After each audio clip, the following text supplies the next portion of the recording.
So before we start talking about assurance, in security assurance, we have to understand what it is.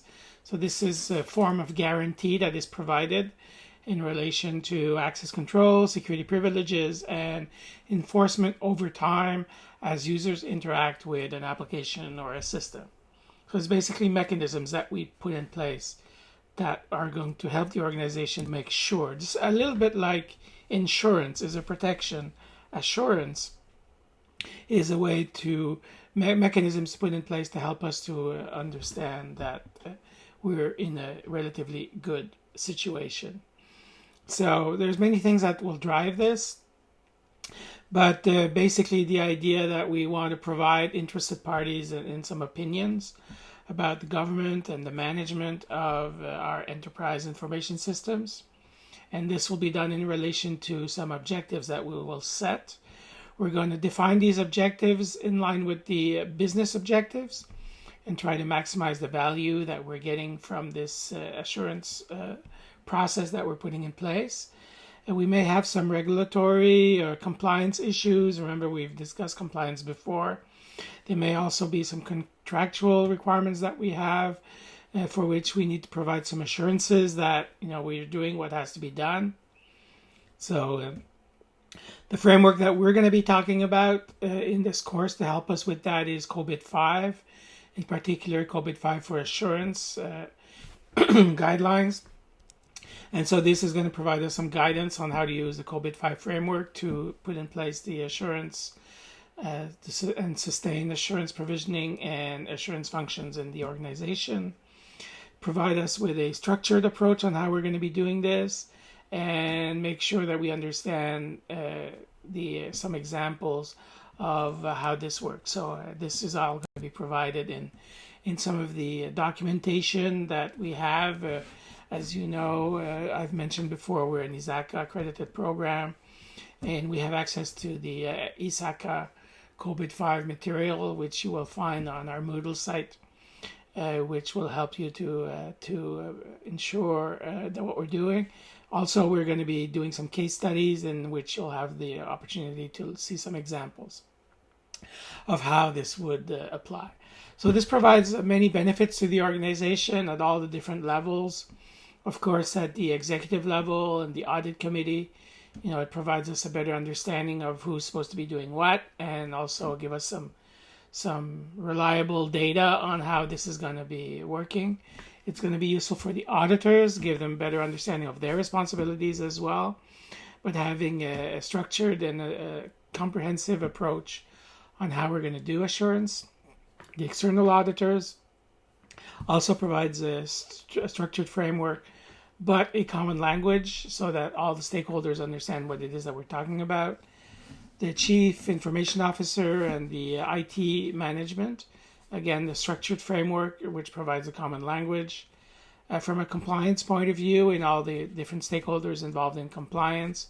So making sure that everyone understands what their roles and responsibilities are in this process. And again, the structured and comprehensive approach. And then the regulators. So it also helps them to understand what it is that we're doing and how we are putting in place the assurance process. So typically the target audience for the COBIT 5 for assurance is going to be assurance professionals at various levels or layers in the organization, the board members and the audit committees who commission these activities, the business and the IT management, the external stakeholders. Actually, pretty much everyone in the organization that is involved in IT security who wants to have some guarantees that, we understand what we're doing. And we have a defined approach. So we're not just, winging it. We have something in place that helps us to understand what it is that we're supposed to be doing and what is everybody's role in this process.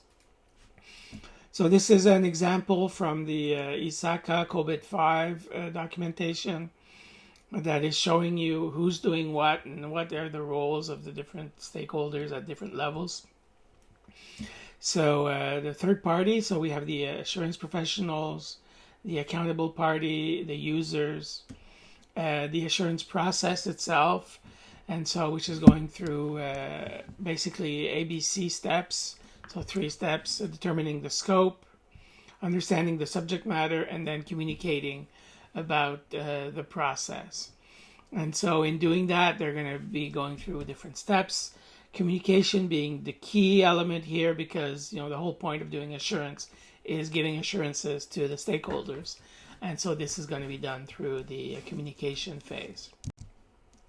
So the components, the three-party relationships, the subject matter, the policies, the framework, the process, the organizational structures, the cultural aspects, the ethics, behavior, information, the service infrastructure and the application, and then the people skills and the competencies that are involved in this process.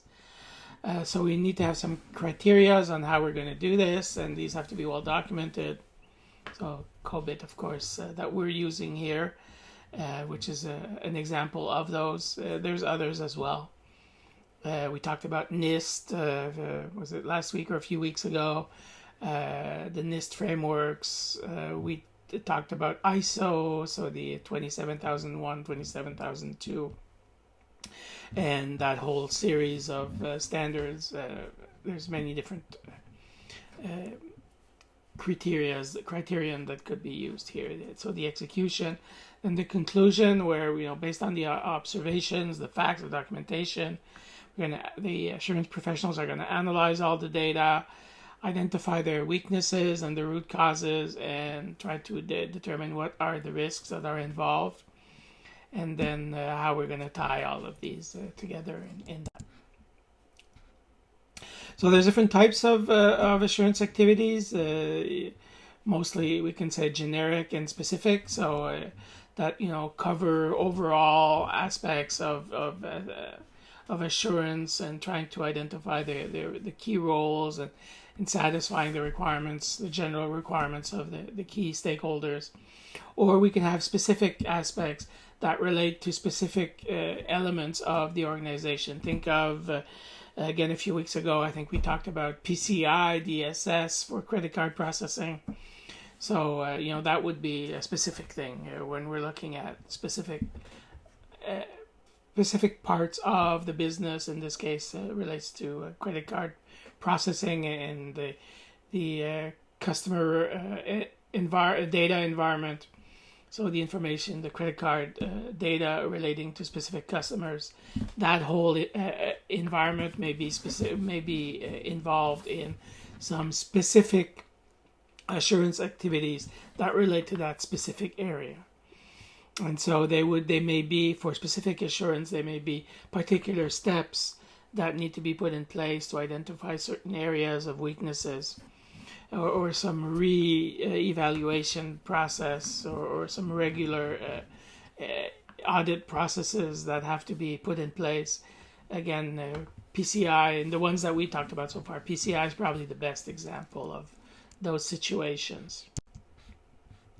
So the requirements, the control environment, the risk assessment process, of course, are a big part of what I do, and what my particular interests in cybersecurity have to do with the risk assessment, which is something that we will be talking about in the Zoom session this week, about how we actually do a risk assessment, something that we'll even be doing some examples during the semester of that.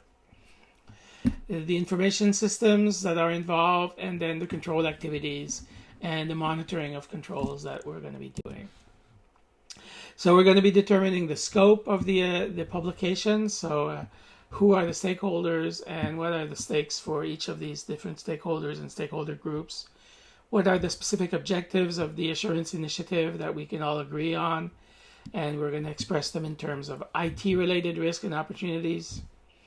And then connect those to the enterprise goals. So how what we do in IT connects to the business of the organization. And then, depending on the agreed upon objectives, the specific scopes of the assurance initiative is set, articulating the process and the structures that we're going to put in place in order to execute the assurance process. So in COBIT 5, we have basically two perspectives on how assurance is provided.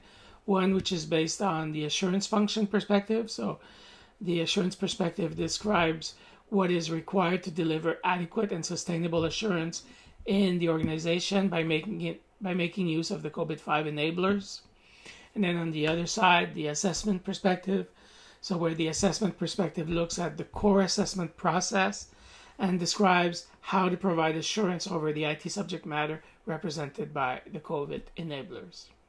And so those different ways of looking at it, those different perspectives, which are built on the common governance and management enablers of the COBIT-5 framework. So, which you see here. So the enablers being processes, the organizational structures, the cultures, the ethics, the behavior, the principles, the policies, and the frameworks, the information, the services, infrastructure, and applications, and then the people, the skills, and the competencies. So these are our 7 enablers that we're going to be working at within the organization. So the different types of assurance. So we'll look at the different characteristics of these.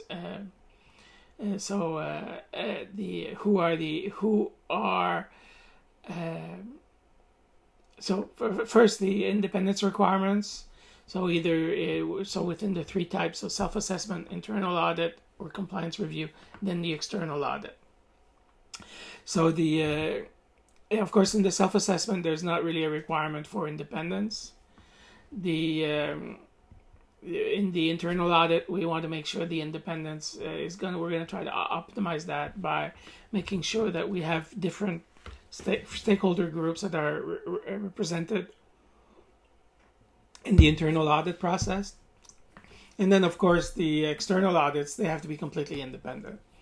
So we have to make sure that they're not, somehow contractually linked other than by the requirement to do the audit. This is why typically auditing firms like CPAs would be doing this, because they have a legal obligation that is well framed. And also we want to make sure that, these auditors that are doing this are also not working as consultants for us. So they're totally independent. They don't have an interest in. They're not going to try to come back after and sell us a solution based on a need that they've identified when they were doing the audit. The interested parties. So in the self-assessment, we're talking about the enabled owners, and they're really the interested party, the responsible party, the assurance provider. So obviously we're doing it ourselves. Whereas in the internal process, they're all within the organization, but they're at different levels in the organization. So either the executive, the management, or the compliance department, depending on which of the elements that we're looking at. And then, of course, the external audits, the external auditors. So they're answering to the board and to the shareholders and to the business in general, but their customer is really the board and the executive, and of course, they're totally external to the organization.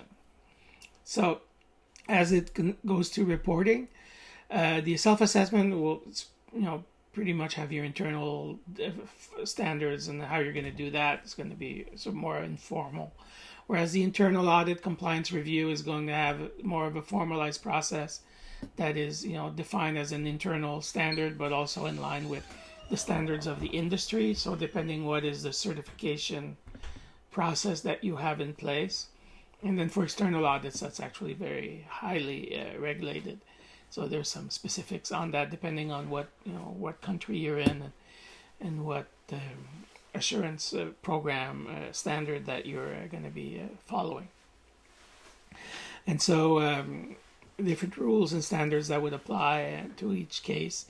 And of course, the level of trust will vary from pretty low for self-assessment to very high for external auditors. And that's the whole point of having the totally independent external auditors that are going to be doing this process. So this is the process itself. So as you can see, there's multiple steps that you're going to want to follow if you're going to do this by following the COBIT-5 process. So this is the process that we're discussing here in this course and in this program. First, determining the scope. So who are the stakeholders, A1. A2, what are the objectives and how they connect to the risk and opportunities. A3, what are the enablers and how do the enablers apply to us. Then we move on to B, and where we have the understand the enablers, set the suitable assessment criteria, perform the assessment. So from B1 to B8. So B1, agree on metrics and criteria. B2, obtain an understanding on these principles. Assess the principles. Then B3, obtain understanding of the process and scope. Assess the process. B4, obtain an understanding on the structures in the scope. B5, obtain the understanding of the culture, ethics, and behavior. B6, an understanding of the information items and scope. B7, obtain an understanding on the services, infrastructure, and applications that are in scope. And then B8, obtain an understanding on the people, skills, and competencies. And then once the assessment is done, then C, communicate on the results of the assessment. So document the exceptions and the gaps and communicate the works performed and the findings that you have. So, sort of a high level view, but gives you an idea of what has to be done. So here's an example of testing control design. So testing control, here we have inquire whether and confirm that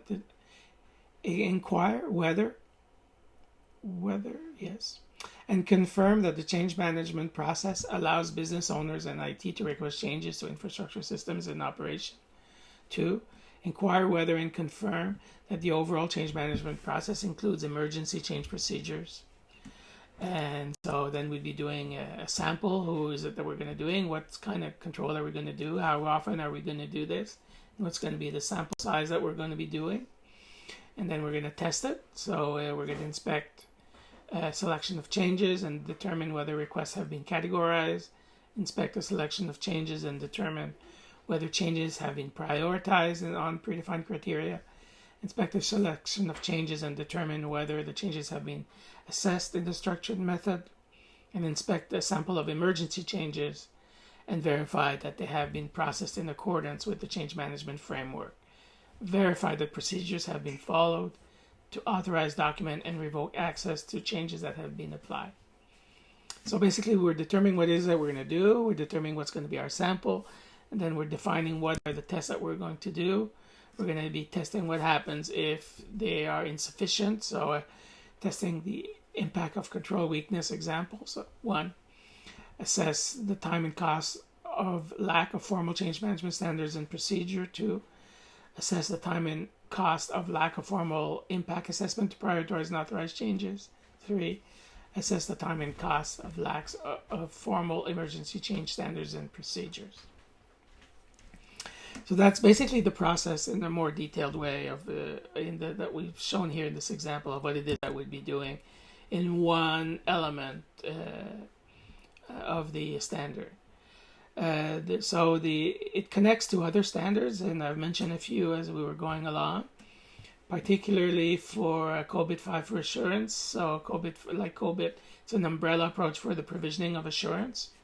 So this is one of the elements that you would need to go look at if you want to follow COBIT 5 and you're going to be implementing COBIT 5 for assurance as a sort of a process, a way of doing your assurance process. And there's some different standards that might apply to you. So we talked about the ISACA in general, but the ISACA ITAF, so Professional Practice Framework for Information System Audit and Assurance. There's the Institute of Internal Auditors, so they have a framework as well. And the CPAs, of course, they have different standards that may also be applicable. So here you'd want to go look, obviously, to the CPA standards in the jurisdiction where you're going to be working. Since we have a lot of international students, it wouldn't all necessarily be in Canada. And of course, in the context of what a lot of the information that we have in our book, as you know, is more in the U.S. context. So that is the recorded review of this PowerPoint presentation for this module.